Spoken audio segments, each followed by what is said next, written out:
Hello everybody, welcome to my channel How to Solve Physics. My name is Praveen Gupta.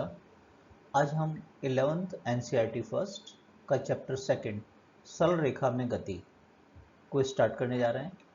इसका पहला lecture ले रहे हैं जिसका नाम है शुद्ध गति की, इंग्लिश में कहते हैं काइनेमेटिक्स ऑफ मोशन।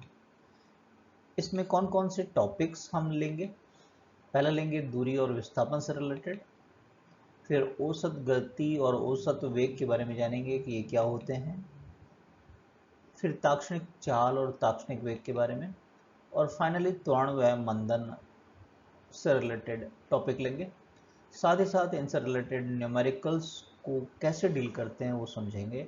तो चलिए शुरू करते हैं। फर्स्ट ऑफ ऑल, जैसे ही हम फिजिक्स में क्वेश्चन में आगे बढ़ते हैं तो कुछ ऐसे शब्द आते हैं कण, पार्टिकल। तो पहले हम ये जान लें कि पार्टिकल होता क्या है। आपने देखा होगा किसी क्वेश्चन में कई बार मूविंग कार को भी, एक गतिशील कार को भी कण कह देते हैं। अब कार को कण कैसे कह दिया है, उसके पीछे लॉजिक क्या है, कारण क्या है वो समझें। यदि एक गतिशील वस्तु जैसे कि ये कार बहुत दूर जा रही है, मान लीजिए जयपुर से कलकत्ता जा रही है 2000 किलोमीटर, इसकी लंबाई है 10 फीट। क्या 10 फीट 2000 किलोमीटर की तुलना में नगण्य नहीं है? नगण्य है ना। तो अगर वस्तु की विमा, विमा का मतलब यह लंबाई चौड़ाई ऊंचाई से है, वो इसके द्वारा तय की गई दूरी की तुलना में नगण्य हो, तो फिर हम इस वस्तु को क्या कह सकते हैं? कण कह सकते हैं। क्लियर? फाइन। फिर क्वेश्चन में बात स्टार्ट होती है विरामावस्था व गति का अवस्था क्या होती है। एक वस्तु को गति का अवस्था में रखा जाता है, एक वस्तु को विरामावस्था से छोड़ा जाता है, ऐसे शब्द आते हैं। आपने सुना होगा ये सारी बातें। पहले तो स्थिरावस्था विरामावस्था का मतलब क्या है? समय के सापेक्ष किसी कण की स्थिति चेंज नहीं हो रही है, परिवर्तित नहीं हो रही है, तो वो क्या कहलाएगी? विरामावस्था। और यदि समय के साथ उसकी स्थिति बदल रही है तो वस्तु गतिका अवस्था में कहलाती है। ठीक बात है। लेकिन क्या ये एब्सोल्यूट होते हैं? क्या ये निरपेक्ष होते हैं? नहीं, निरपेक्ष नहीं होते हैं, ये हमेशा सापेक्ष होते हैं। ये शब्द विरामावस्था और गतिकावस्था सापेक्ष होते हैं। क्या मतलब है सापेक्ष का? हमेशा किसी की रेस्पेक्ट में होंगे जिसके रेस्पेक्ट में हम देखना चाह रहे हैं। एक एग्जांपल ले लेते हैं कि एक ट्रेन है, उसका एक डिब्बा, उसमें दो यात्री हैं ए और बी। ठीक है। अब देखिए, ट्रेन है एक समान चाल से चल रही है, यात्री ए की स्थिति बी के सापेक्ष क्या चेंज हो रही है? नहीं। तो बी के सापेक्ष यात्री आपका ए हमेशा किस में कहलाएगा? विरामावस्था में कहलाएगा। बात समझ में आ रही है? लेकिन ट्रेन तो चल रही है, बाहर प्लेटफॉर्म के सापेक्ष क्या ए की स्थिति चेंज नहीं हो रही है? हो रही है। बाहर रेलवे प्लेटफॉर्म के सापेक्ष ए की स्थिति चेंज हो रही है। तो प्लेटफॉर्म के सापेक्ष ए यात्री आपका गतिका अवस्था में कहलाएगा। तो आपने देख लिया, ए को हम स्थिरावस्था में भी कह सकते हैं बी के सापेक्ष, और बाहर प्लेटफॉर्म के सापेक्ष गतिका अवस्था में। तो ये चीज़ बिल्कुल निरपेक्ष नहीं होती है, ये सापेक्ष होती है कि आप किसके रेस्पेक्ट में देख रहे हो। जिसके रेस्पेक्ट में देखते हो, जिसके सापेक्ष बात करते हो, उसको कहते हैं निर्देश फ्रेम। क्या कहते हैं? निर्देश फ्रेम। अभी जब हम बाहर प्लेटफॉर्म के सापेक्ष ए को गतिका अवस्था में कह रहे हैं तो ये प्लेटफॉर्म निर्देश फ्रेम है इसके लिए, राइट। जब हम बी के रेस्पेक्ट में देख रहे हैं तो बी और इसके अंदर का ट्रेन का डिब्बा ए के लिए निर्देश फ्रेम कहलाएगा। क्लियर है बात? ओके। फिर जैसा हमारा टॉपिक है, इसका मतलब क्या है? सरल रेखा में गति, मोशन इन स्ट्रेट लाइन। इसका डेफिनेशन क्या है? एक कार है, एक रेफरेंस पॉइंट के रेस्पेक्ट में सीधी सीधी जा रही है, एक सरल रेखा के अनुदेश जा रही है ना, एक सीधी रेखा के अनुदेश। तो फिर इसकी गति क्या कहलाती है? सरल रेखा में गति। फाइन। फिर डिस्टेंस और डिस्प्लेसमेंट से क्या मतलब है? दूरी या विस्थापन से क्या मतलब है? बच्चे, अंतरिक्ष के अंदर जहाँ भी आप हैं, हम हैं, ये सब अंतरिक्ष में कहलाता है, स्पेस में कहलाती है जगह। अंतरिक्ष में चलते समय एक कण या तो वक्र के अनुदिश चलता है या एक सीधी रेखा के अनुदिश चलता है। जो भी रास्ता, जो भी पथ ये तय करता है उसको कहते हैं प्रक्षेप वक्र। क्या कहते हैं? प्रक्षेप वक्र, या मैथमेटिक्स गणित का शब्द है बिंदु पथ के रूप में जाना जाता है इसको। फाइन। तो कण द्वारा तय किए गए शुद्ध पथ या प्रक्षेप पथ, प्रक्षेप वक्र की लंबाई इसके द्वारा तय की गई दूरी कहलाएगी। बात सुन में आ रही है? फिर विस्थापन पे जाने से पहले हमें ये जानना होगा स्थिति से क्या मतलब होता है। सबसे पहले कार्टेशियन कोऑर्डिनेट सिस्टम, हिंदी में कहते हैं कार्तीय प्रणाली। कार्तीय प्रणाली में एक मूल बिंदु के सापेक्ष किसी बिंदु की स्थिति को निर्देशांकों से निरूपित करते हैं, ये निर्देशांक कहलाते हैं। तो ए पॉइंट की स्थिति को हम किन निर्देशांक से निरूपित कर रहे हैं? स्थिति को x1 y1 z1 से। तो ए का स्थिति सदिश यदि हमको लिखना होगा तो हम ऐसे लिखते हैं x1 i cap y1 j cap plus z1 k cap. तो ये ए का मूल बिंदु के सापेक्ष, मूल बिंदु का मतलब क्या है? जहां प्रेक्षक स्थित होता है, जिसके सापेक्ष हम देख रहे हैं, ठीक है, तो वो मूल बिंदु की स्थिति कहलाती है, प्रेक्षक की स्थिति। तो चलिए अब हम इस स्थिति में हैं कि विस्थापन की बात कर लें। विस्थापन क्या होता है भाई? कि अगर एक कण गतिशील है तो उसकी प्रारंभिक स्थिति से अंतिम स्थिति तक खींचा गया जो भी सदिश होगा, क्या प्रारंभिक सदिश से अंतिम सदिश के बीच में खींचा गया सदिश होगा, उसको हम कहेंगे विस्थापन सदिश, क्योंकि एक सदिश राशि होती है, इसलिए इसको शॉर्ट में हम विस्थापन भी कह देते हैं। मान लो थोड़ी देर के लिए कि एक कण है, एक वक्र के अनुदिश जा रहा है ए से बी तक। ए का स्थिति सदिश आर आई प्रारंभिक बिंदु है और बी का स्थिति सदिश है आर एफ। विस्थापन सदिश का मतलब प्रारंभिक बिंदु, प्रारंभिक स्थिति से अंतिम स्थिति को खींचा गया सदिश। ये डी वेक्टर जो है ये विस्थापन कहलाएगा इस कण का, चाहे गया किसी भी रास्ते से आएगा, राइट। चलो इस डी को फाइंड करते हैं। सदिशों के योग का त्रिभुज का नियम लगाते हैं। इस आर आई में डी सदिश को जोड़े हैं तो फाइनल सदिश आ जाएगा। तो डी निकालना हमको, तो आर आई को इधर ले जाएं राइट में, तो सदिश ए भी जो है हमारा ये विस्थापन सदिश कहलाएगा, जिसे इस संबंध से देते हैं। यदि निर्देशांकों के रूप में निर्देशांक भी पता है तो वो भी हम रख सकते हैं। फिलहाल इसकी एक और नई डेफिनेशन आ गई विस्थापन की हमारे पास, कि गति पथ पर प्रारंभिक और अंतिम स्थिति सदिश, ये गति कर रहा है, इसके प्रारंभिक और अंतिम स्थिति सदिश के बीच का जो अंतर होता है वो हमको क्या देता है? विस्थापन सदिश या विस्थापन, ठीक है। तो निर्देशांकों के रूप में लिखना चाहें तो फाइनल पॉइंट के मान लीजिए x2 y2 z2 निर्देशांक हैं, तो इससे सदिश होगा, अभी देखा था हमने। और प्रारंभिक का x1 i cap y1 j cap and z1 k cap, इनका अंतर आप और सॉल्व कर सकते हैं। इसको i को कॉमन ले लें, j को कॉमन ले लें और k को कॉपी में करके देखें आप, क्या ये आ जाएगा। तो ये फाइनली अगर निर्देशांक पता है तो ये विस्थापन आपके कहलाएंगे। क्लियर है इतनी? बिंदु ए और बी के बीच की न्यूनतम दूरी विस्थापन के परिमाण के बराबर होती है। कई बार विस्थापन की परिभाषा पूछी जाती है तो आप परिभाषा ये देने की कोशिश करते हैं कि प्रारंभिक और अंतिम बिंदु के बीच की न्यूनतम दूरी को विस्थापन कहते हैं। ये बात सही नहीं है लेकिन गलत भी नहीं है, ये आधी बात है। ये केवल विस्थापन का परिमाण होता है, इसमें दिशा नहीं होती है। क्योंकि आप सोचिए दूरी और विस्थापन क्या बराबर हो सकते हैं क्या? नहीं, विस्थापन तो एक सदिश राशि है, अदिश राशि सदिश राशि के बराबर नहीं होगी। आपको क्लियर बात करना होगा कि जो परिभाषा आप दे रहे हैं केवल विस्थापन के परिमाण की है, वो प्रारंभिक और अंतिम बिंदु के बीच की न्यूनतम दूरी क्या होती है? विस्थापन का परिमाण होता है, फाइन। ओके, ये हमारे पास विस्थापन सदिश था। यदि आपको इसका परिमाण निकालना है तो फिर ऐसा करना होगा, वर्गमूल में फर्स्ट ये जो है इसका स्क्वायर, क्योंकि एक दूसरे के लंबवत होते हैं X Y Z, y2 minus y1 square और z2 माइनस z1, ये कहलाएगी दूरी, ए और बी के बीच की दूरी। सदिश नहीं है ये परिमाण है, लंबाई है ए बी सदिश की, ठीक है। बात समझ में आई? अब दूरी एक अदिश राशि होती है जबकि विस्थापन क्या होता है? सदिश। सहमत है? विस्थापन हमेशा परिमाण में दूरी से कम या बराबर होगा, ज़्यादा नहीं होगा विस्थापन हमेशा।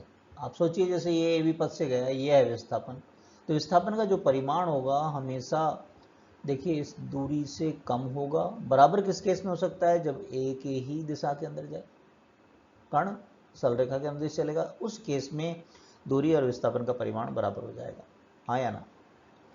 गतिमान पिंड के लिए विस्थापन शून्य हो सकता है, लेकिन गतिशील कण की दूरी कभी भी शून्य नहीं हो सकती। क्यों? मान लो एक वृत्त के अनुदिश कोई चल रहा है, एक चक्कर लगाया, दूरी कितनी 2πr, दूसरा +2πr, फिर +2πr, बढ़ती जा रही है दूरी तो शून्य नहीं होगी, लेकिन विस्थापन प्रारंभिक और अंतिम बिंदु के बीच की न्यूनतम दूरी होती है। अगर आप चक्र लगा के वापस वहीं आ रहे हैं तो विस्थापन का परिमाण कितना हो जाएगा? शून्य। तो विस्थापन तो शून्य हो सकता है गतिशील के लिए, लेकिन गतिशील कण की दूरी कभी शून्य नहीं हो सकती। तो कुछ पॉइंट्स हमने बताए जो दूरी और विस्थापन में अंतर बताते हैं। ठीक बात है। चलिए अब इसको समझने के लिए और इसको पक्का करने के लिए कुछ क्वेश्चंस ले लेते हैं अपन इस पर। फाइन, चलिए क्वेश्चन लेते हैं। ये क्वेश्चन स्क्रीन पर आपके सामने है, पढ़िए। आप भी कॉपी में ट्राई कीजिएगा पहले एक बार पॉज करके वीडियो को, और फिर इसके सॉल्यूशन को देखिएगा। एक धावक यानी कि रनर, दौड़ने वाला, r त्रिज्या के वृत्ताकार पथ के साथ 40 सेकंड में एक चक्र पूरा करता है। 2 मिनट 20 सेकंड में धावक के विस्थापन की गणना करो। एक रनर है आपके पास, धावक है, जो कि चक्कर लगा रहा है इस वृत्तीय पथ पर। वो ये 40 सेकंड में एक चक्कर पूरा करता है। आपको टोटल 2 मिनट और 20 सेकंड में धावक का विस्थापन ज्ञात करना है। कुछ ऑप्शंस आपको दे रखे हैं यहाँ पर, और आपको पता करना है कि कौन सा ऑप्शंस करेक्ट है 4 में से। आप ट्राई करो पहले खुद से, फिर देखिएगा। सबसे पहले हम कुल समय की बात कर लेते हैं जो दे रखा है यहाँ पर। कुल समय है 2 मिनट 20 सेकंड। ठीक है, 1 मिनट में कितने होते हैं? 60 सेकंड होते हैं। हम इसको ऐसा लिख सकते हैं 120 + 20। ऐसे क्यों कर रहे हैं? हम 40 सेकंड की टर्म्स में इसको चेंज कर रहे हैं, क्योंकि हमें पता है 40 सेकंड में एक चक्र पूरा कर लेता है ना। तो 120 को लिख सकते हैं 3 × 40। इससे पता लग जाएगा कि ये 3 तो पूरे चक्र करेगा और एक आधा चक्र करेगा, है ना। तो अब चक्र की संख्या की बात कर लेते हैं। n मतलब चक्र की संख्या, 3 तो पूरे चक्र करेगा और एक आधा चक्र करेगा, है ना। अब इससे मतलब क्या हुआ? 3 पूरे चक्र, मान लो ये इनिशियल पॉइंट है, तो 1 चक्र, 2 और 3 यहाँ आ गया, फिर आधा मतलब फिर यहाँ आ जाएगा, तो ये फाइनल पॉइंट होगा इसका, यहाँ पहुँचेगा ये, है ना। तो फिर हमें चाहिए विस्थापन। तो आप देखिए अब अल्टीमेटली इनिशियल और फाइनल के बीच की न्यूनतम दूरी, है ना, ये विस्थापन का परिमाण है सारे के सारे। हाँ। तो एक चक्र में तो विस्थापन कितना होता है? 0, और आधे चक्र में कितना होगा विस्थापन? 2r। तो इस धावक का विस्थापन कितना होगा? 2r। तो कौन सा ऑप्शन करेक्ट हो जाएगा? First is the correct choice. Clear है कैसे हुआ है? नेक्स्ट क्वेश्चन स्क्रीन पर आपके सामने है, नीट के अंदर पूछा गया था क्वेश्चन। क्वेश्चन क्या है कि मैदान में ए और बी 2 पॉइंट्स हैं, एक दूसरे से ए दूरी पर स्थित हैं। ठीक है, ए और बी स्थिति पर 2 लड़के खड़े हैं। बी सदैव ए बी के लंबवत दौड़ता है इस डायरेक्शन के अंदर, ऐसे V1 से, और ए वाला उसी क्षण इसको पकड़ने के लिए दौड़ता है। पकड़ने के लिए दौड़ेगा तो वो तिरछा चलेगा ऐसे, है ना, तभी पकड़ पाएगा इसको। जिस पॉइंट पर पकड़ पाएगा उसको हम पॉइंट सी कह देते हैं, सी फॉर कैच, राइट। ओके, तो ये तो एक समकोणीय त्रिभुज बन जाएगा। हमसे पूछा है कितने समय में पकड़ लेगा। तो ये समकोणीय त्रिभुज है, हम इनके कुछ नाम दे देते हैं। ये वाई कह दिया, ये तो ए दे रखा है, इसको और नाम दे देते हैं, इसको जेड बोल दिया हमने। तो लगा दें पाइथागोरस प्रमेय, कर्ण का स्क्वायर बराबर अभिलंब का स्क्वायर प्लस आधार का स्क्वायर, है ना। और दूरी क्या होती है? चाल इंटू समय। तो ये चाल क्या है? वी, टी समय पकड़ रहा है तो वी इंटू टी। चाल क्या है इसकी? बी वाले की v1 इंटू टी, ये ए है। अब टी के लिए इसको सॉल्व करेंगे, पहले स्क्वायर सॉल्व कर लीजिए, फिर इस वाली टर्म को लेफ्ट में ले जाइए, यहाँ से टी स्क्वायर कॉमन ले लीजिए, तो टी स्क्वायर क्या आ जाएगा? A square over v square minus t. अब आपको टी चाहिए तो वर्गमूल ले लीजिए, तो क्या ये आंसर आ जाएगा? ए बटा वर्गमूल में V square minus V one square.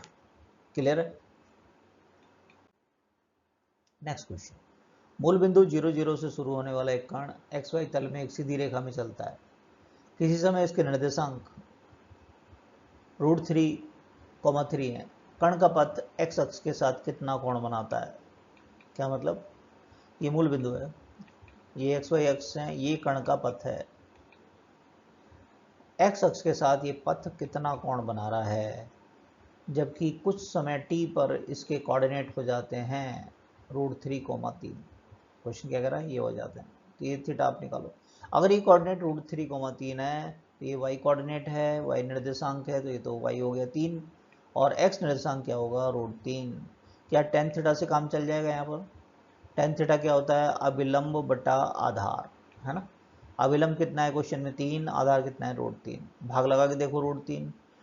अब खुद से क्वेश्चन करो, tan थीटा √3 कितने डिग्री पर होता है?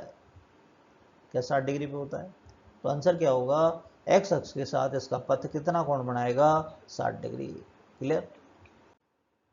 नेक्स्ट क्वेश्चन है स्क्रीन पर आपके सामने कि एक कीट पतंगा, कीट पतंगा का मतलब जो उड़ने वाले कीट होते हैं, कीड़े होते हैं, एक घन आकृति के कमरे के एक कोने से शुरू होता है और विपरीत कोने तक पहुंचता है। घन आकृति का एक कमरा मान लीजिए, कीट के विस्थापन का परिमाण 40√3 फीट है। कमरे में वायु का आयतन ज्ञात करो। ठीक है, प्रत्येक भुजा ए मान लेते हैं थोड़ी देर के लिए, हर एक भुजा इसकी ए होगी ऐसे। तो पहले तो ये अपोजिट कॉर्नर पे ऐसे जाएगा, तो इसे ज्ञात करने के लिए पहले हम, ये धरातल नजर आ रहा है, ये वर्ग होगा, प्रत्येक भुजा ए है इसकी, तो इसके विकर्ण की लंबाई ज्ञात करते हैं। पहले तो एक काम करते हैं, घन के विकर्ण की लंबाई को ज्ञात करने के लिए पहले तो हम ये वर्ग का विकर्ण निकालते हैं। ए है, क्या ये √2a हो जाएगा। अब ये वाली भुजा और आपके धरातल पर स्थित ये कर्ण एक दूसरे से 90 डिग्री पर हैं, समकोण पर हैं, और मेरे को ज्ञात करना है ये, क्योंकि कीट जो है वो एक कोने से विपरीत कोने की तरफ जाता है, विस्थापन ये डी है इसका, राइट। ये क्वेश्चन में दे रखा है 40√3, तो अपन ये डी ज्ञात कर लेंगे कैसे, समकोण त्रिभुज है कि नहीं। तो ये आधार का स्क्वायर प्लस अभिलंब का स्क्वायर कर दें, सॉल्व करें इसको, √2 का स्क्वायर 2a स्क्वायर, समझ में आया। ये हो गया 3a स्क्वायर का रूट, यानी कि √3 है, और ये मान आपको दे रखा है 40√3। इससे a यानी घन की भुजा आ जाएगी, है ना। तो √3 से √3 काट दीजिए, a कितना आ गया 40 फीट, a कितना आ गया 40 फीट। अब भुजा आ गई तो क्या घन का आयतन निकाल सकते हो। घन का आयतन क्या होता है, भुजा क्यूब होता है, क्या है ना, 40 का क्यूब, यानी 64,000 जो भी इकाई है फिट का क्यूब हो जाएगा। जितना इस कमरे का आयतन होगा उतनी तो हवा होगी, इसमें वायु होगी, वायु का आयतन कितना होगा 64,000 फीट क्यूब। क्लियर हो गया क्वेश्चन। नेक्स्ट क्वेश्चन पे चलिए, एक कण किसी पथ पर गति करता है जो कि समीकरण y=x² से दिया जाता है। y=x², क्या परवलयाकार होता है पथ, जैसा दिखाया गया यहाँ पे। जब कण P से Q तक गति करता है, एक पॉइंट P है इसमें, दूसरा Q है आपका, तो कण द्वारा तय किया गया विस्थापन ज्ञात करो। ये P, ये Q, विस्थापन प्रारंभ से अंतिम की तरफ खींचा गया सदिश, ये आपका विस्थापन सदिश कहलाएगा। ठीक है, इसका परिमाण चाहिए। परिमाण का मतलब ये हो गया यहाँ पर कि प्रारंभिक और अंतिम बिंदु के बीच की न्यूनतम दूरी, और दूरी निकालने के लिए हमने क्या सूत्र बताया था, रेफर करो दोबारा से, वर्गमूल में x2 - x1 का स्क्वायर प्लस y2 - y1 का स्क्वायर। z भी होता कोऑर्डिनेट इसमें, x और y दे रखे ना, होता तो क्या करते प्लस स्क्वायर करते z2 - z1 का स्क्वायर। ठीक बात है, मान रखते हैं। x2 का मतलब 2, x1 का मतलब -1, y2 का मतलब 4 अंतिम, y1 का मतलब प्रारंभिक, ये 1। सॉल्व करो इसको ध्यान से, देखिए माइनस माइनस प्लस हो जाएगा, 3 का स्क्वायर हो जाएगा, ये 3 का स्क्वायर हो जाएगा। 9 और 9 18 हो गया। 18 का मतलब 9 इंटू 2, तो 3√2 मीटर तक गया इस पे, है ना। विस्थापन चाहिए आपको, परिमाण चाहिए, है ना।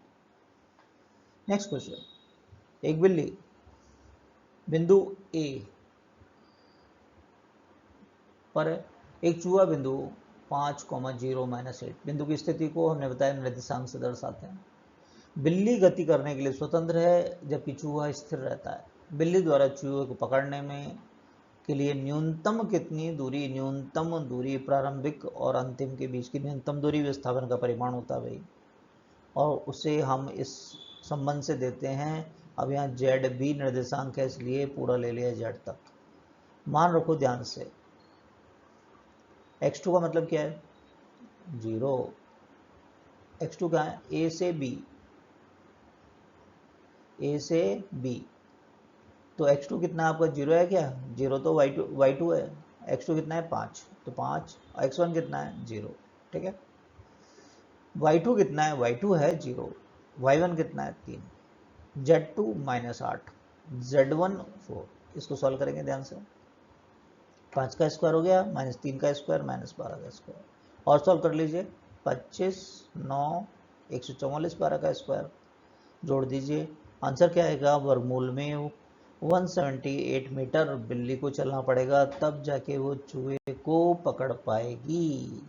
हाँ, नेक्स्ट क्वेश्चन, एक कण को 20 मीटर ऊंचाई वाले टावर के शीर्ष से, 20 मीटर ऊंचाई का एक टावर है, इसके शीर्ष से ऊर्ध्वाधर ऊपर की तरफ फेंका जाता है, ऊपर की तरफ फेंका। कण को जमीन तक पहुंचने में कितना समय लगता है, देखिए कण को ऊपर की तरफ फेंका जा रहा है और कण ऐसे ऐसे ऐसे आएगा यहाँ पे, कितना टाइम लगा, 4 सेकंड लग रहा है। क्वेश्चन ये कह रहा है आपको। हाँ, समय अंतराल t=0 से t=4 सेकेंड, यहाँ t=0 था, यहाँ t=4 सेकेंड। कण के विस्थापन के परिमाण की गणना करो। विस्थापन का परिमाण प्रारंभिक बिंदु, प्रारंभिक स्थिति यहाँ से अंतिम स्थिति, कहाँ से आया है किस रास्ते से उससे मतलब नहीं है, गेंद ऐसे आई है कोई मतलब नहीं है, लेकिन प्रारंभिक से अंतिम बिंदु के बीच में इसका परिमाण चाहिए, तो 20 मीटर ही आएगी। नहीं, आंसर क्या होगा, फाइनल माइनस इनिशियल कोऑर्डिनेट, या फिर फाइनल स्थिति माइनस इनिशियल स्थिति, फाइनल और माइनस इनिशियल स्थिति के बीच का अंतर, वो तो 20 मीटर है कि नहीं, तो आंसर क्या होगा 20 मीटर। क्लियर है। नेक्स्ट क्वेश्चन पे चलिए, किसी कण की गति को xt वक्र से दर्शाया गया है, ये xt ग्राफ है। समांतराल t=0 से t=10 सेकंड के दौरान कण के विस्थापन के परिमाण की गणना करो। वक्र क्या है वो देख लेते हैं। सबसे पहले कण ऐसे जा रहा है 2 सेकंड के लिए, फिर वो स्थिरावस्था में रहा 2 से 4 सेकंड के बीच में, फिर चल दिया 4 से 6 सेकंड के लिए, स्थिति चेंज हो गई, फिर वो 6 से 8 सेकंड के लिए दोबारा मूल बिंदु की तरफ लौट रहा है, और फाइनली 8 से 10 सेकंड तय करके दोबारा मूल बिंदु x = 0 पर आ गया। देखिए यहाँ पर क्या है, x = 0, प्रारंभिक स्थिति पर भी क्या है, x = 0। तो विस्थापन का परिमाण क्या होता है, अंतिम माइनस प्रारंभ के बीच की दूरी, xf, दोनों ये 0 ही तो है, तो अंतर क्या होगा 0। चाहे आपको बहुत बड़ा सा पथ नजर आ रहा है, लेकिन यहाँ चाहिए दूरी नहीं चाहिए, विस्थापन का परिमाण चाहिए। विस्थापन क्या होता है, प्रारंभिक और अंतिम के बीच की दोनों स्थिति x एक्सेस पे देखिए, ये 0 है, ये भी क्या है 0। अच्छा क्वेश्चन है ना, ठीक बात है। चलिए अब चलते हैं, औसत चाल और औसत वेग क्या होता है इसे जानते हैं।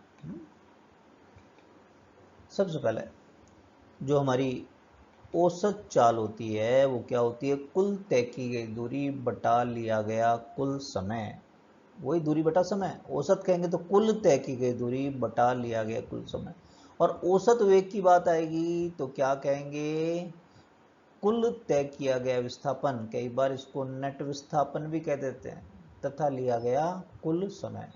वेग में विस्थापन बटा समय कहेंगे, चाल में क्या कहेंगे, दूरी बटा समय। फाइन। इसको अप्लाई कैसे करना है उसके लिए एग्जाम्पल ले लेते हैं, उदाहरण ले लेते हैं कि एक धावक है हमारे पास 1 किलोमीटर त्रिज्या के वृत्तीय मैदान में बने पथ PQ, वृत्तीय मैदान है ये कोई, ठीक है।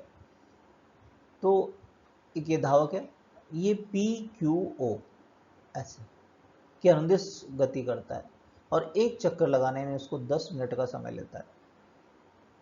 ऐसे बने रहते हैं ना, मॉर्निंग वॉक करते हैं।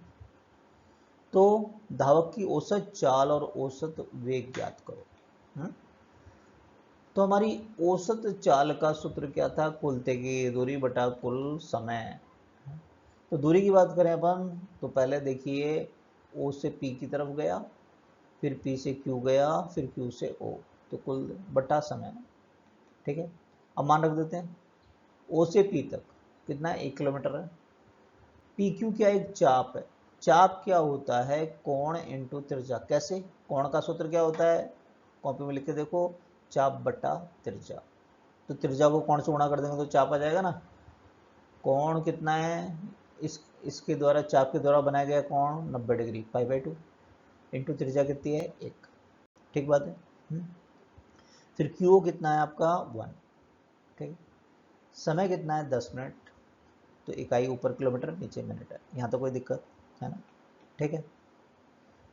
अब ध्यान दीजिए 1 और 1 ये 2 हो गया भाई, ये π/2 हो गया है ना। सॉल्व करके देखो क्या आ रहा है ऐसा, तो ये 2 नीचे आएगा तो 20 बन जाएगा। अब यदि मिनट को आवर्स में चेंज करना है तो मिनट में 60 का भाग लगाएंगे। भाग लगाने का मतलब या तो नीचे और नीचे बटा में करो या ऊपर 60 का गुणा कर दो, तो ये आवर्स में किलोमीटर पर आवर में बन जाएगा। ये कट जाएगा 20 से 60 3 बार, है ना। तो इसका आंसर कितना हो जाएगा,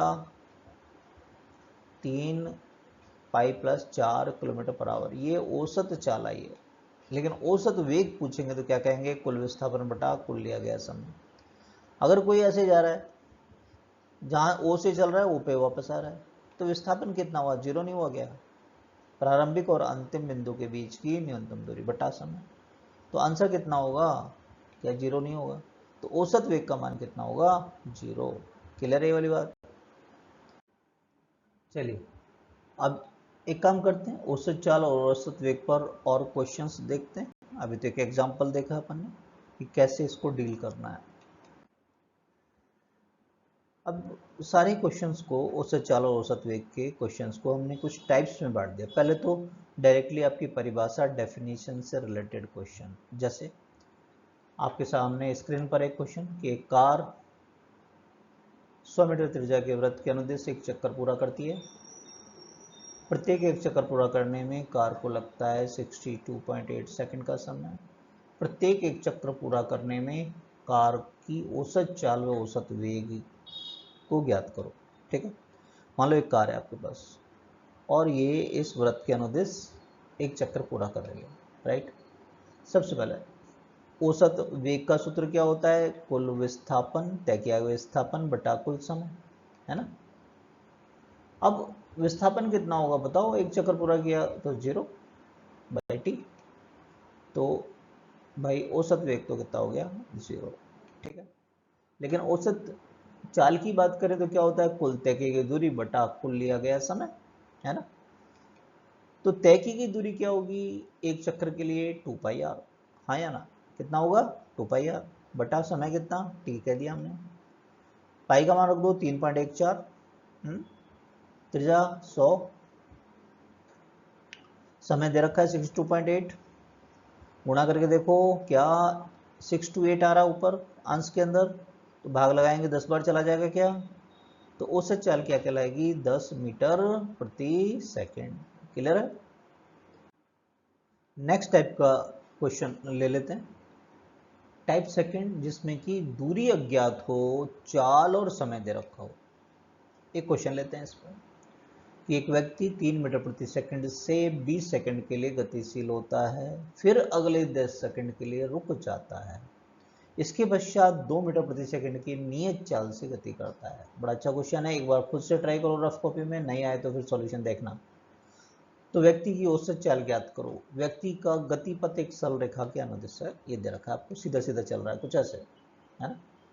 t1 में समय में x1 दूरी, t2 में x2 दूरी और t3 में x3 दूरी तय कर रहा है, मान लो थोड़ी देर के लिए। ये व्यक्ति औसत चाल का सूत्र लगाएं, कुल तय की गई दूरी बटा कुल लिया गया समय, राइट। तो कुल दूरी क्या हो जाएगी, अगर ये x1 x2 x3 है तो x1 plus x2 plus x, समय कुल कितना हो जाएगा t1 t2।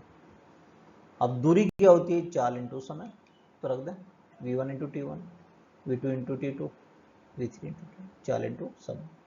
अब मान रखने की बारी है कि इनमें मान रखते हैं अपन, ठीक है। इस सूत्र में मान रख लेते हैं हम अपन। सबसे पहले 3 से चल रहा था 20 सेकंड के लिए, फिर रुक गया 10 के लिए, फिर 2 मीटर प्रति सेकंड से चल दिया, कितने समय के लिए पता नहीं, टी मान लो, समय लिख दिया 20, फिर ये 10, फिर टी। सॉल्व करते हैं इसको, क्या कर पाते हैं देखें। ये 60 हो गया, ये तो 0 हो गया, भूल जाओ, ये 2t, नीचे 30 प्लस टी। अब देखो इसको कैसे सॉल्व करेंगे, ऊपर से 2 कॉमन ले सकते क्या, हाँ। तो अब ये देखो कट जाएगा आराम से, तो आंसर कितना आ गया, 2 मीटर पर सेकेंड। क्लियर हो गया क्वेश्चन, है ना। वही क्वेश्चन दोबारा पढ़ लो, क्वेश्चन को दोबारा चेक करो। 3 मीटर प्रति सेकंड से 20 सेकंड के लिए गतिशील होता है, तो 3 20 सेकंड के लिए, फिर अगले 10 सेकंड के लिए रुक गया है, 2 मीटर पर सेकंड से फिर चल दिया, समय नहीं दे रखा था, तो ये ऐसे मान रखे और इसको सॉल्व किया है फिर अपन। क्लियर, समझ में आ गई बात। ओके, नेक्स्ट टाइप का क्वेश्चन लेते हैं जिसमें कि समय अज्ञात हो। समय अज्ञात है तो क्या ज्ञात होगा, दूरी तथा चाल। किसी क्वेश्चन में दूरी और चाल दे रखी है आपको। एक क्वेश्चन ले लेते हैं कि एक कण चित्रानुसार गति करता है, ऐसे कण का औसत वेग ज्ञात करो। क्वेश्चन में और इन्फॉर्मेशन है कि x चल रहा है v1 से, फिर x2 चल रहा है, x2 का भी मान x है जो कि v2 से चल रहा है, फिर x3 का भी मान x है, वो v3 से चल रहा है, लेकिन इस पथ पे जा रहा है। फिर आपको औसत वेग चाहिए। औसत वेग का मतलब क्या होता है, कुल विस्थापन बटा कुल लिया गया समय। विस्थापन एक सदिश राशि है, तो आपको ये x1 x2 x3 का सदिश योग करना होगा।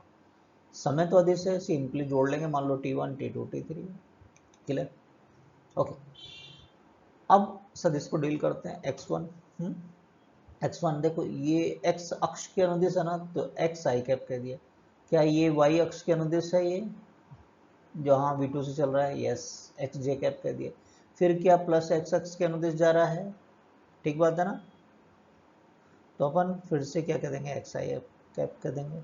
समय कैसे निकालोगे, समय तो अज्ञात था ना, दूरी बटा चाल, दूरी बटा चाल, दूरी बटा चाल, दूरी बटा चाल से समय, ऐसे डील करेंगे। इसको और सॉल्व करें, ऊपर देखो एक्स आई कितना हो जाएगा यहाँ पर 2x आई, ठीक है। नीचे से x कॉमन ले लो, क्या ही आएगा। क्लियर है यहाँ तक, ओके। अब क्या x से x कट जाएगा, देखो ध्यान से, क्या x से x कट जाएगा, यस, है ना। सॉल्व करें इसको, नीचे लघुत्तम ले लो v1 v2 v3 करके देखो एक बार, कॉपी में पॉज करो वीडियो को, ये ऊपर चला जाएगा तो क्या ऐसा आएगा, यस आ गया, फाइन। ये तो हुआ भाई आपका औसत वेग। यदि आपसे इसका परिमाण पूछें, फिर आपको देखो आई और जे एक दूसरे के लंबवत होते हैं ना, तो वर्गमूल में 2 स्क्वायर प्लस जे का गुणांक कितना है 1 का स्क्वायर, बाकी तो कांस्टेंट ऐसे कैसे रख दो। क्या इतना आ जाएगा √5 v1 v2 v3 v2 v3 v plus v1 v3 plus v1 v2, check करो खुद से, आ रहा है नहीं आ रहा है। क्लियर है। नेक्स्ट क्वेश्चन लेते हैं। नेक्स्ट टाइप का क्वेश्चन है जिसमें कि समय अंतराल चलने में जो समय लग रहे हैं वो समान है। केस में कैसा क्वेश्चन होगा, इसमें देखिए कि एक कार 80 किलोमीटर पर आवर की चाल से अपने गति काल के आधे समय तथा शेष आधे समय आधा आधा, यानी समय अंतराल बराबर हो गया, ये आपको चेक करना है क्वेश्चन में। 40 किलोमीटर पर आवर की चाल से गति करती है, तो कार के पूरे गति काल के दौरान औसत चाल ज्ञात करो। मान लीजिए आधा गतिकाल तो ये है t और नेक्स्ट आधा ये, तो समय अंतराल समान होने चाहिए। पहले में v1 से चल रहा है v2 से, ठीक है। अब उससे चल क्या होता है, कुल तय की गई दूरी बटा कुल लिया गया समय। मान लो ये x1 है x2, तो दूरी हो गई x1 प्लस x2, समय t1 t2। अब दूरी क्या होती है, चाल इंटू समय, v1 t1 v2 t2 कह दिया। अब प्रॉपर ये समय बराबर है तो रख दीजिए इनको, t1 t2 दोनों की जगह t कॉमन ले सकते हैं अपन, तो t से t कैंसिल हो जाएगा, तो हमारे पास ये सूत्र आ गया औसत का। पहले v1 का मान कितना है 80 और v2 का मान क्वेश्चन में दे रखा है 40, तो रख दीजिए इनको। तो आंसर क्या आ गया, 60 किलोमीटर पर आवर। तो इस कहानी से क्या शिक्षा मिल रही है, हैं? कि औसत चाल चालों के समांतर माध्य के बराबर होगी कब, यदि समान समय अंतराल के लिए अलग अलग चाल है। तो चाल तो अलग अलग है, समय अंतराल समान है, तो आपको सिंपल समांतर माध्य का मतलब a plus B by two, v1 plus v2, दो संख्याओं का जो आप माध्य लेते हैं उसको गणित में क्या कहते हैं, समांतर माध्य। लेकिन यदि समय अंतराल नहीं, दूरियां बराबर होती, चाल अलग अलग, तो उस केस में आपको लेना है हरात्मक माध्य, ठीक है। इसको यूज करके दिखाते हैं, दूरी तो समान हो आपका, चाल अलग अलग हो, तो फिर आपको लेना हरात्मक माध्य। एक क्वेश्चन लेते हैं इस पर, है ना। एक कण वेग v0 के साथ आधी दूरी पूरी करता है। दूरी के शेष भाग को आधे समय के लिए v1 के साथ और समय के अन्य आधे के v2 के साथ पूरा करता है। गति के पूरे समय में औसत वेग का मान ज्ञात करो। एक अच्छा क्वेश्चन है, आईटी के लिए किताब बुक जो रेफर करते हैं इरोडव, वहाँ से इस क्वेश्चन को लिया गया है, लेकिन ये क्वेश्चन कंपटीशन में भी पूछा जा चुका है, जेई के अंदर, नीट में। अब समझिए क्वेश्चन को, पहले हमें इसे इलस्ट्रेट करना है, डायग्राम बनाने की कोशिश करना है। क्या कह रहे हैं, एक कण v0 के साथ आधी दूरी, तो पूरी की पूरी यात्रा को दो भागों में बांट लिया, ये आधी दूरी है और ये आधी दूरी है, ठीक है। एक्स एक्स में बांट लिया आधी आधी दूरी, आधी दूरी को v0 से तय कर रहा है, v0 से तय कर रहा है, ठीक बात है यहाँ तक। फिर उसके बाद में क्या कहते हैं, ये कि दूरी के शेष भाग को, यानी अब इस पे चलते अपन, आधी समय के लिए v1, अब यहाँ जो भी समय अंतराल लग रहा है उसको भी दो भाग में बांट लिया, अब समय अंतराल को बांट रहे हैं यहाँ पर, ठीक है, आधा आधा कर दिया, टी कर दिया, आधे समय अंतराल v1 से और शेष आधा v2 से चल रहा है। ये है क्वेश्चन, है ना। तो अब ध्यान दीजिएगा, ये आधी दूरी, पहली आधी दूरी तो v0 है। अब केवल इसको डील करें, अभी अभी प्रीवियस क्वेश्चन से पहला वाला क्वेश्चन देखा था हमने कि समय अंतराल समान हो, चाल अलग अलग हो, है ना, तो दूरी के दूसरे आधे भाग के लिए हम क्या डील कर रहे हैं, चालों का समांतर माध्य करना पड़ेगा। क्यों, समय अंतराल समान है, दूरी, इस दूरी के लिए समय अंतराल समान है, चाल अलग अलग है, चालों का समांतर, यदि समान समय अंतराल के लिए अलग अलग चाल है कि नहीं, तो क्या लेते हैं, समांतर माध्य। तो यहाँ पर वेग निकालना है, तो केवल इसका समांतर माध्य a plus B by two, तो क्या हो जाएगा v1 plus V two by two. इतनी बात समझ में आई। अब आप गौर से देखिए, अब पूरे क्वेश्चन को देखें कि यहाँ दूरी समान हो गई और चाल अलग अलग हो गई, समान दूरी अलग अलग चाल है।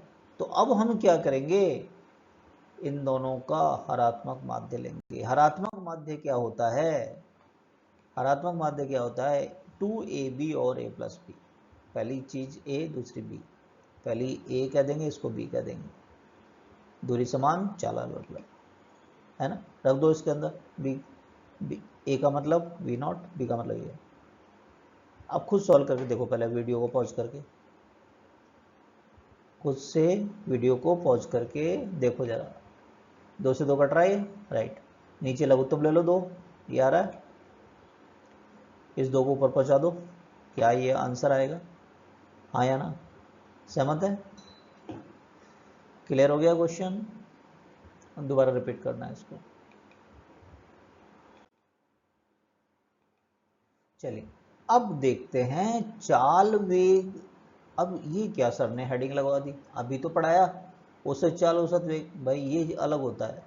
ताक्षणिक चाल को चाल कहते हैं, जो कि ताक्षणिक मतलब किसी क्षण पर, औसत मतलब किसी समय अंतराल, मान लो 0 से 10 सेकंड के बीच में जो चाल निकालेंगे वो औसत कहलाएगी। लेकिन केवल मैं पूछूं 10वें सेकंड पर चाल क्या है, वो चाल या ताक्षणिक चाल, ताक्षणिक चाल का ही शॉर्ट फॉर्म चाल होती है। ठीक है, दोनों चीजें अलग अलग होती है, तो क्वेश्चन में ध्यान से पढ़ेंगे क्या पूछा है आपसे। राइट, परिभाषा क्या कहते हैं, दूरी में समय के साथ परिवर्तन की दर को चाल कहते हैं, ds/dt अवकलन। और वेग time rate of change of displacement, यानी विस्थापन में समय के साथ परिवर्तन की दर को क्या कहते हैं, वेग कहते हैं। ये विस्थापन सदिश राशि होती है, तो r वेक्टर से दिखा दिया इसको। फाइन, अब मेन कॉन्सेप्ट पे आइए। ताक्षणिक वेग के परिमाण को ही ताक्षणिक चाल कहा जाता है। एक और इंपॉर्टेंट बात, ताक्षणिक वेग का परिमाण निकालेंगे तो वो ताक्षणिक चाल के बराबर होगा। ऐसे निरूपित करेंगे, वेक्टर का परिमाण निकालेंगे, पहले वेग निकाल लिया, फिर उसका परिमाण निकाल लेंगे। मान लो -3 आ रहा है तो आपको चाल कहना है 3 मीटर पर सेकंड। लेकिन एक चीज का ध्यान रखना है, ताक्षणिक चाल या चाल जो होती है आपकी, वो dr/dt हमेशा हो ऐसा नहीं है। कारण r त्रिज्य सदिश है जो, या r सदिश का मापांक है ये r। राइट, ये केवल एक विमीय गति, ध्यान दीजिएगा, क्योंकि एक विमीय गति जिसमें कि दिशा में परिवर्तन नहीं होता है उसमें तो चल जाएगा, बाकी के अंदर चल जाए ये कोई जरूरी नहीं है। एग्जाम्पल लेते हैं इस बात के लिए, यदि कोई कण वृत्त में गति कर रहा है, मान लो एक विमान के बाद में बात करें, एक विमान में तो चल जाएगी बात, क्यों, दूरी और विस्थापन समान होता है, इसलिए चाल और वेग का परिमाण समान हो गया। लेकिन अगर एक विमान में नहीं है, जैसे वृत्त में कोई गति कर रहा है, तो हमें पता है त्रिज्य सदिश या स्थिति सदिश क्या है, उसकी दिशा चेंज होती रहती है, दिशा चेंज होती रहती है इसकी, यस और नो, है ना। ये कण गति करेगा, और अब मैं निकालूं यहां से, देखिए अब इसमें देखिए त्रिज्या तो बराबर है, त्रिज्या बराबर है, तो आप सोचेंगे dr 0 हो गया, dr मतलब अंतर 0 हो गया, तो dr/dt 0 हो गया, तो मतलब आपके हिसाब से इस कण की चाल 0 हो जानी चाहिए। क्या 0 है क्या है? अब देखो इसको कैसे करना चाहिए अपने को, कि ये सदिश जो r सदिश है, इस कण का स्थिति सदिश है, क्या वो नियत है क्या, नहीं, कभी इधर आ जाएगी, कभी इधर आ जाएगा, कभी इधर आ जाएगा। तो इस r सदिश का अंतर है वो 0 नहीं होगा, तो इसका मतलब इस अंतर 0 नहीं, तो उसका परिमाण भी 0 नहीं है आपका। इसका मतलब ये चीज 0 नहीं होगी, इस कण की कोई ना कोई चाल है ऑफकोर्स, जब तो घूम रहा है इस वृत्त के अनुदिश, तो हम क्या कहेंगे कि v 0 नहीं होगा। तो कौन सी चॉइस सही है आपका, सेकंड सही है। विश्लेषण करें इस बात का कि कण जब गति करता है तो तात्कालिक गति होती है, तो ताक्षणिक गति चलता रहता है, वो तो हर क्षण उसका कुछ नहीं कुछ वेग होता है उसका। तो हमारा कौन सा विकल्प यहाँ पर सही है, सेकंड चॉइस इज करेक्ट। हाँ या ना, क्लियर, समझ में आ गई बात।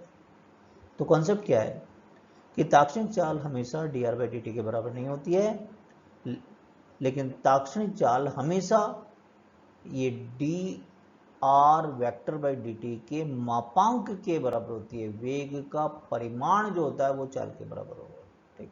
लेकिन आप सीधा सीधा dr/dt नहीं कहेंगे। एक विमीय गति में तो चल जाएगा, एक विमीय गति में विस्थापन और विस्थापन का परिमाण और दूरी बराबर होती है, इसलिए ऐसा है। क्लियर है क्या वाली बात। चलिए इस पर कुछ क्वेश्चन देख लेते हैं अपन, चाल और वेग से रिलेटेड कैसे डील करना है। एक क्वेश्चन स्क्रीन पर आपके सामने है, देखो ध्यान से कि एक कण x अक्ष के अनुदिश इस प्रकार से गति करता है कि उसका x निर्देशांक x बराबर 2 - 5t + 6t स्क्वायर के रूप में बदलते रहते हैं। तो इसका प्रारंभिक वेग क्या होगा। कुछ चॉइसेस दे रखे हैं आपको, कुछ ऑप्शंस दे रखे हैं, तो इस पर नजर डालिए जरा। सबसे पहले विस्थापन दे रखा है आपको x बराबर ये समीकरण के अंदर, लेकिन किसी क्षण t पर वेग का सूत्र क्या होता है, dx/dt, है ना। x का मान दे रखा है, यानी अवकलन कर दें अपन, 2 का अवकलन 0, t का 1 हो जाएगा, t स्क्वायर का 2t, ठीक बात है। तो ये हमारे पास आ गया किसी समय t पर वेग। लेकिन हमसे क्या पूछा है, प्रारंभिक वेग। प्रारंभिक वेग का मतलब क्या होता है, t बराबर 0। तो जहां t आ रहा है वहां 0 रख दो, तो v कितना आ गया, -5 मीटर पर सेकेंड। प्रारंभिक वेग पूछा था, तो कौन सा ऑप्शन से होगा, सेकंड। लेकिन ध्यान दो, यदि चाल पूछा जाता तो वेग का परिमाण लेना होता, फिर फर्स्ट ऑप्शन हो जाता 5 मीटर पर सेकेंड। क्लियर है क्या बात? नेक्स्ट क्वेश्चन पे चलिए।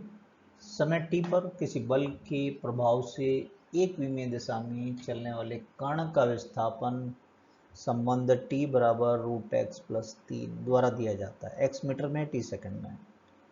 फिर बड़ा इंटरेस्टिंग क्वेश्चन है, जब कण का वेग 0 होता है तो उसका विस्थापन क्या होगा। कुछ ऑप्शंस आपके सामने हैं और आपको इस बार विस्थापन निकालना है। सबसे पहले तो t और x में ये रिलेशन दे रखा है, तो पहले तो x को क्लियर कर लें, तभी हम आगे चल पाएंगे, क्योंकि dx/dt करना है हमको। स्क्वायर कर दें, वर्क कर दें तो x का मान आ जाएगा। चेक करो, अब किसी क्षण t पर वेग का सूत्र क्या होता है, dx/dt। ठीक बात है। तो अब दिए गए इस संबंध का अवकलन कर दें, 2t - 6, ये तो 1 हो जाएगा, ये 0 हो गया। अब क्या करें, कण का वेग 0 हो, v बराबर 0 रखो यहाँ पर, t का मान निकालो, क्या 3 सेकंड आ जाएगा। तो हमको एक तरीके से t बराबर 3 सेकंड पे विस्थापन चाहिए, तो 3 रख दें t, इसलिए t बराबर 3 सेकंड रख दें x में, तो यहाँ t की जगह 3 रखो और खुद से सॉल्व करके देखो क्या x बराबर 0 आ रहा है। तो कौन सा ऑप्शन सही है, first is the correct choice. Clear है क्या? चलिए आगे चलते हैं, त्वरण तथा मंदन पर बातचीत करते हैं। त्वरण का मतलब क्या होता है, वेग में समय के साथ परिवर्तन की दर, ये वेक्टर होता है, ध्यान रखना। तो चाल में परिवर्तन की दर नहीं है, वेग में परिवर्तन की जो दर होगी समय के साथ, वो क्या कहलाएगी, त्वरण। ए वेक्टर बराबर D vector by D T. Okay, अब त्वरण और मंदन से क्या मतलब है, इनमें क्या अंतर होता है। अगर चाल कहीं बढ़ रही है तो हम कहते हैं त्वरित गति है, ब्रेक लगाते हैं तो चाल कम होती है तो हम कहते हैं उसकी गति मंदित हो गई, तो वो मंदन कहलाएगा। ठीक है, कई बार ऐसे कह देते हैं कि माइनस त्वरण बराबर मंदन, ये बात गलत है। ठीक है, चाल का बढ़ना त्वरण कहलाएगा, चाल का घटना कहलाएगा मंदन। इसका कुछ कॉन्सेप्ट देख लेते हैं, कुछ गलतियां जो होती हैं कि समय के साथ वेग में वृद्धि की दर तो त्वरण कहलाएगी, ठीक बात है, जबकि समय के साथ वेग में कमी की जो दर होगी उसको हम मंदन कह सकते हैं। वे त्वरण और मंदन दोनों वेक्टर है, ध्यान रखना। त्वरण का जो परिमाण होता है वो हम इसी तरीके से निकालेंगे, पहले वेक्टर में फिर परिमाण निकालेंगे। कभी भी सीधा सीधा dv/dt नहीं कहेंगे। समय के साथ चाल में परिवर्तन की दर होती है ये, लेकिन समय के साथ चाल में परिवर्तन की दर हमेशा त्वरण हो ये आवश्यक नहीं है। This is important. केवल ये किस केस में बराबर होंगे, एक वे में गति में भी दिशा परिवर्तित नहीं हो, लौट कर नहीं आए, ध्यान रहे, तो ही ये बराबर होंगे। अन्य केसेस में वृत्तीय गति वगैरह में नहीं होंगे। इस बात को समझ लेते हैं एक एग्जांपल से, इस कॉन्सेप्ट को। एक समान वृत्तीय गति है जिसमें कि उनका त्रिज्य सदिश निरंतर चेंज हो रहा है। देखिए ताक्षणिक गति भी इनकी चेंज होती रहती है, ताक्षणिक वेग भी चेंज होता हुआ चला जाता है। फाइन। अब देखो हम यहाँ दो चॉइसेस ले लेते हैं। फर्स्ट चॉइस में यदि आप कह रहे हो एक समान वृत्तीय गति, तो चाल तो स्थिर है, चाल कांस्टेंट होती है जब एक समान वृत्तीय गति कहलाती है। चाल कांस्टेंट है तो ये चीज़ नियत है आपका, तो इसमें अंतर है, वो नियत है तो ये जीरो हो गया, जीरो हो गया तो ये चीज़ जीरो होने से ये जीरो हो गया। दूसरी बात, वेग तो बदल रहा है ना, कभी देखो दिशा इधर हो रही है, कभी इधर कभी इधर, तो वेग तो नियत नहीं है, तो वेग में परिवर्तन का मापांक जो है वो भी जीरो नहीं होगा, तो वेग में परिवर्तन की दर का मापांक है वो भी जीरो नहीं होगा। ऑफकोर्स त्वरण होता है वृत्तीय गति में, जब भी तो कण वृत्तीय पथ पे गति करता है, क्या कहते हैं उस त्वरण को, अभिकेंद्रीय त्वरण। क्या कहते हैं, अभिकेंद्रीय त्वरण। तो इस बात का विश्लेषण कर लेंगे कौन सी बात सही है। फर्स्ट वाली बात सही नहीं है, चाल में समय के साथ परिवर्तन की दर हमेशा त्वरण के परिमाण के बराबर नहीं होती, केवल एक वे में नेक्स्ट कॉन्सेप्ट देखते हैं। एक विमीय गति के अंदर त्वरण के परिमाण को जो हम कहते हैं dv बाई dt, कई बार ऐसा होता है समय गिवन नहीं होता, हमको समय अज्ञात है, तो क्या करना है, dx से ऊपर नीचे गुणा करना है। ऐसा करने से होगा क्या, ये वेग बन जाएगा, तो त्वरण की एक नई परिभाषा हमारे पास आ जाएगी v dv बाई dx। तो क्वेश्चन में हमें ऐसे सॉल्व करना है, अगर समय अज्ञात हो तो त्वरण की डेफिनेशन ये लगानी है v गुणा dv बाई dx। कुछ चीज़ें हम याद भी रखें तो हमारे काम की होती हैं। एमसीक्यू, मल्टीपल चॉइस, बहुविकल्पित क्वेश्चंस के लिए आपसे कह दिया जाए किसी कण की गति दी जाती है x अनुक्रमानुपाती t की घात n, यानी कोई समीकरण दे रखा है t की पावर में, तो आप डायरेक्टली आंसर कर सकते हैं। अगर n का मान 1 है, घात 1 है, तो त्वरण 0 होगा। सोच के देखना, आपके लिए एक्सरसाइज है।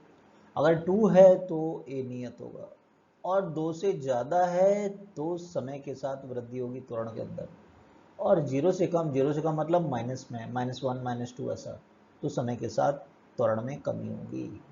इम्पोर्टेंट है, जो MTR का मतलब मेमोरी टाइप रिजल्ट है ना, आप इसको याद रख सकते हैं, कंपटीशन में काम में आती है चीज़ें। अब कोई क्वेश्चन है जिसमें कि आपको विस्थापन दे रखा है और आपको वेग ज्ञात करना है। कुछ क्वेश्चन होंगे जिसमें वेग दे रखा है, त्वरण ज्ञात करना है, या एक ही क्वेश्चन होगा जिसमें विस्थापन से त्वरण ज्ञात करना है। उल्टा भी हो सकता है, त्वरण से वेग, वेग से विस्थापन, या त्वरण से विस्थापन ज्ञात करना है। तो कैसे चलना है वो यहाँ हम एक टेक्निक बता रहे हैं आपको, ठीक है। यदि आप विस्थापन से वेग ज्ञात करना है तो अवकलन करना, ठीक है। लेकिन अगर वेग से त्वरण ज्ञात करना है तो भी फिर आपको अवकलन ही करना है। और यदि त्वरण से वेग ज्ञात करना है तो फिर आपको समाकलन करना होगा। क्या करना है, समाकलन। और वेग से विस्थापन प्राप्त करना है तो भी आपको क्या करना है, समाकलन प्राप्त करना है। क्लियर, ध्यान रखना इस टेक्निक को।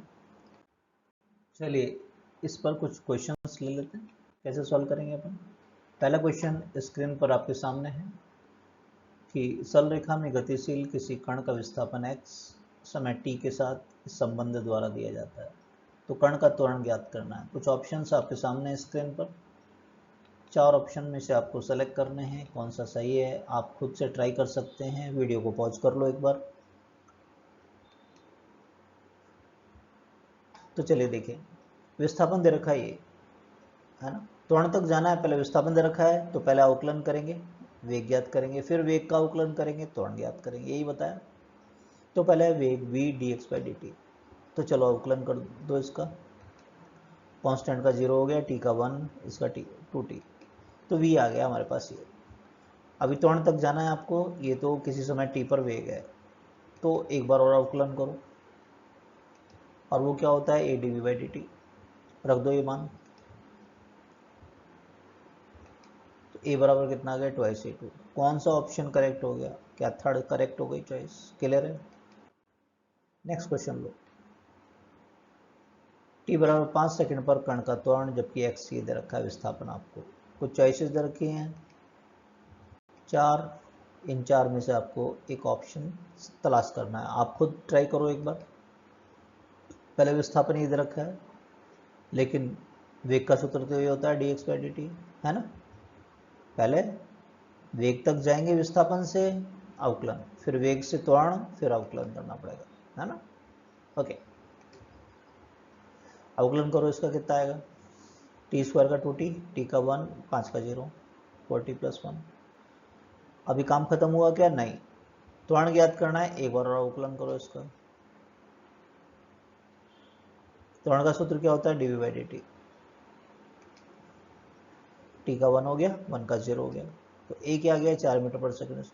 लेकिन हमसे कहा था 5 सेकंड पर, ये इसका क्या रोल है, ये भी इंपॉर्टेंट बात है, ध्यान दीजिए। यहाँ अगर कोई t की टर्म्स आती यहाँ पर, तो उस t की जगह 5 रखते, फिलहाल नहीं आई है तो इतना ही होगा हर समय पर, इसलिए सही आंसर कितना होगा, 4 मीटर पर सेकंड स्क्वायर।